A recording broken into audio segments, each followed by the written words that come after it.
everybody, it's Lynnea for ThermOWeb, and this is our Gracielle Designs collaboration week.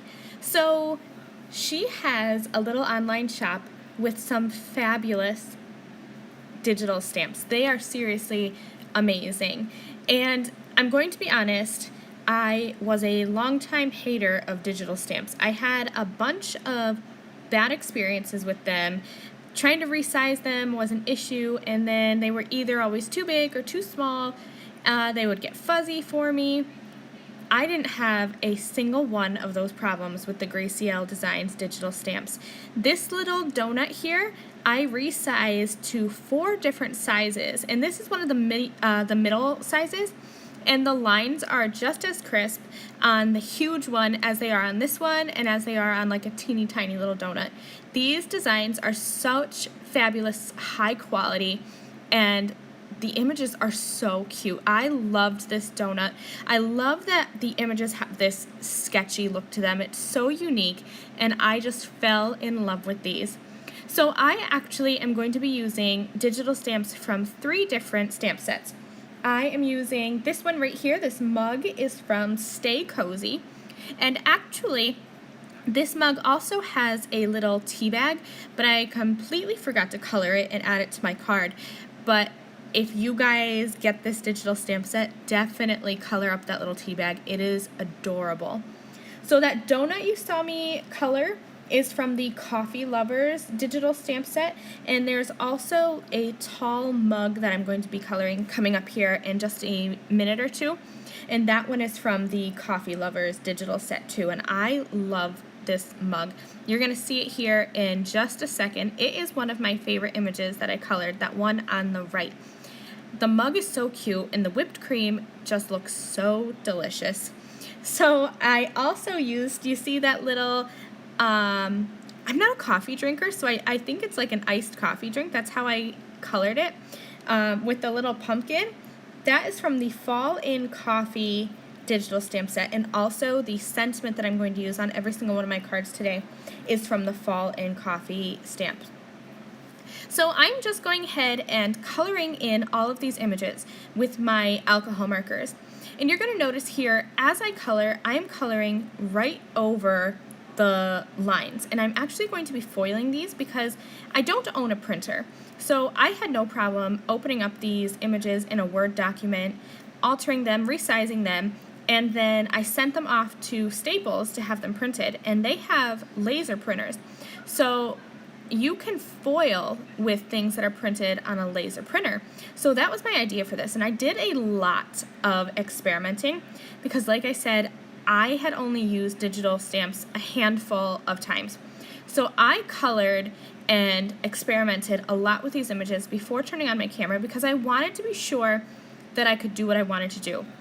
So I colored right over like all those little sprinkles on the donut, those little polka dots on the coffee mug here, and it's still going to pick up the foil beautifully. In fact, I did find that it's better to color first. Even if you're coloring over the printed parts of the image, color first and then add your foil versus foiling and then coloring. I still got good results foiling first and then coloring. I even colored right over the lines with my alcohol markers, but it did kind of dull the shine just a little bit. Not enough to really matter, but a little bit. Okay, so here's where I'm going to be doing all my foiling. I trimmed out all my images, and now I'm just cutting little pieces of gold foil from ThermOWeb and Deco Foil, just big enough to cover my images. You know, you don't want to waste your pretty supplies. So that's why I trimmed down my images so they would be small, so I would know just how much foil to use. I'm also going to be foiling my sentiments here, and all I have here is just a piece of parchment paper. It's cut to probably about 12 inches by 6 inches or so, and then I just folded it in half, and that's what I'm going to run as my carrier sheet through my laminator. I do have my laminator turned on, and I had it heat up for about 20 minutes after the ready light came on, and I'm using the 5 mil setting. And check out that foiling, so pretty. Here are all my images. I did them all with the gold Deco Foil. I just think gold is gorgeous for fall cards.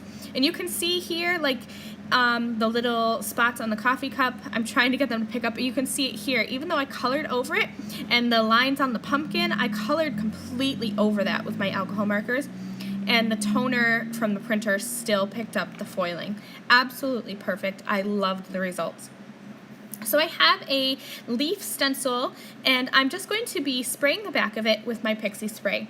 I am going to be doing a few different backgrounds with a few different products from ThermOWeb. I'm sorry my camera got a little bit fuzzy here. It will fix itself in just a second. So I sprayed the back of that stencil with some Pixie spray, like I said, and now I'm going to be using my stencil pal along with some pure gold Deco Foil Metallics gel. And I'm just scraping that over my stencil, and then I'll set that aside to dry. I use this same stencil to with some transfer gel, Deco Foil Transfer Gel, and then I ran that through my laminator with turquoise foil to have that turquoisey background. I love using turquoise for fall cards. And then I also did the same thing, mixing some gold and turquoisey glitz glitter gel from Gina K Designs, and that one's this one here. And I just kind of I used a palette knife for this, not my stencil palette, and I just kind of put on some gold here, some turquoisey there, and then I did use my stencil palette at the very end just to scrape off all the excess, and I loved how those colors mixed together. Perfect for fall. I love incorporating some blue and some aqua colors into my fall cards. I'm using some iCraft Ultra Bond liquid adhesive to adhere my backgrounds to some card bases, and I trimmed them down so there would be a slight white border around for my card base. Once I have all three of those backgrounds on my card bases, I'm going to be using some iCraft 3D foam squares to adhere my images. I love these foam squares because they are super dimensional. Sometimes I buy foam squares and they don't give enough lift. I love these iCraft ones because they are probably double what other competitors have, and I love having lots of dimension. This way I don't have to double up on my foam squares. I can just use the one. Since I am going to be adding these images onto textured backgrounds with the glitch gel and the foiling and the metallics gel, I am going to peel off the backer from those iCraft 3D foam squares and add some iCraft Ultra Bond liquid adhesive to the back of all of those foam squares. That way I have that dimension from the foam, but I have the security and I know that it's going to hold because of that iCraft Ultra Bond liquid adhesive. Here's a look at all three of my cards. This one has the glitz glitter gel background. Then we're going to move on to the turquoise Deco foiled background, and then last but not least, my favorite is the pure gold metallics background. I'd love to know which one is your favorite. Leave a comment in the video description. Thank you guys so much for watching. I'll see you next time. Bye!